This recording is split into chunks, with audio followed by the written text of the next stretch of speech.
Most people don't agree on a lot of things in this world, but if you're a runner or endurance athlete, we can all agree that injuries suck. Whether it's chronic, which is the pain has been around and you've been slowly ignoring it over the past few weeks, months, years, and then it just takes you out, or it's acute, which is like twisting your ankle, falling down hard, or actually breaking something.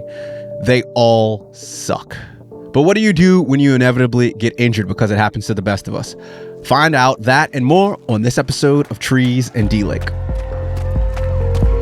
What you'll learn: how a little bit over a lot of time helps you in the long run, why nutrition is more important than ever when you're trying to recover from an injury, how to measure your progress, how to stop playing the victim card and accept what's actually happening. More on Kaizen, Kaizen, which is Japanese word that Mike Trees loves to talk about, and much more. Let's get into it.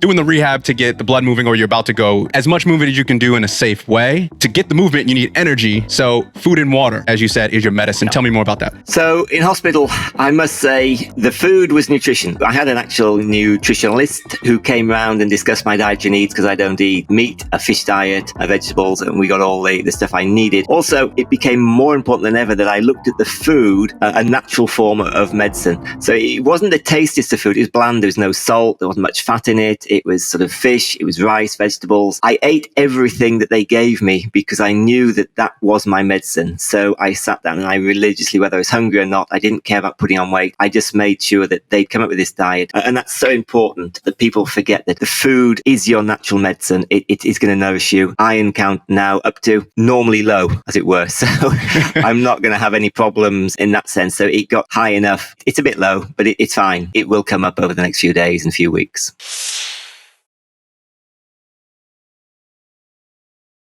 Which is similar to the first point that you said, which is don't compare yourself. Tell me how measuring your progress can help you. What I'm doing by not comparing myself to where I was is, one, get mentally fit, but then I have to look at where I am. So on day one, I had 0 bend in the knee. Then, a week down the line, I had 8%, now 70%. So I can see some progress. I just lay down in bed and slept. Well, now I get back from the pool and I'm looking forward to writing some training programs, to studying and doing work. So I actually don't write it down so much, but I make a mental note to the day before. So if someone says, how are you feeling? You say, oh, I had a really rough night. This was bad and that was bad. It sounds negative. But if someone says, how are you feeling? I say, well, yesterday compared to a week ago, I've made huge gains. If you don't make these mental notes, but actually it's what I call a quantum leap forward from last week, which a week before that, I was lying flat on my back, after the operation, wasn't able to move. The week before that, I was in traction, waiting for the operation. Some big gains, and I make sure that I make a note to quantify those little gains as we're going along.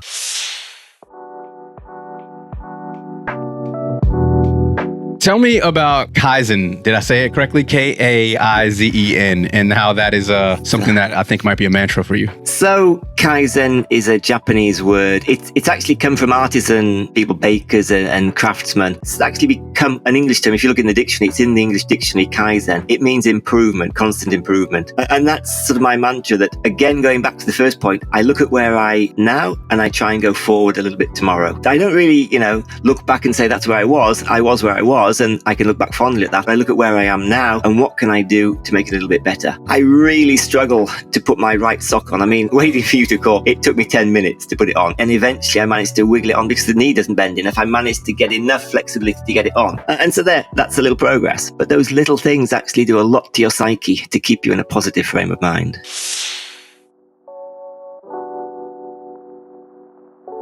Let's sum it all up for anyone, again, that is coming off of, this is mainly for injury. This can also apply to, being sick, but we'll just focus on injury right now. And let's say there's 4 points. So 1 is don't compare yourself to the old you. 2 is work on rehab a little and often. 3 is food and water is your medicine. 4 is measure your progress. And Kaizen. I'm going to give a quick fifth one. Give me a fifth one. Talk to professionals and work with professionals. I mean, I know a lot about sports science, but I'm talking to people who know more than I do. So to physios, to surgeons, lots of other people around. So I'm taking advice. I'm not doing this willy-nilly. I am taking their advice and pushing it to the limits. So make sure that you're talking with people to know how far you can go, because you can do too much too soon.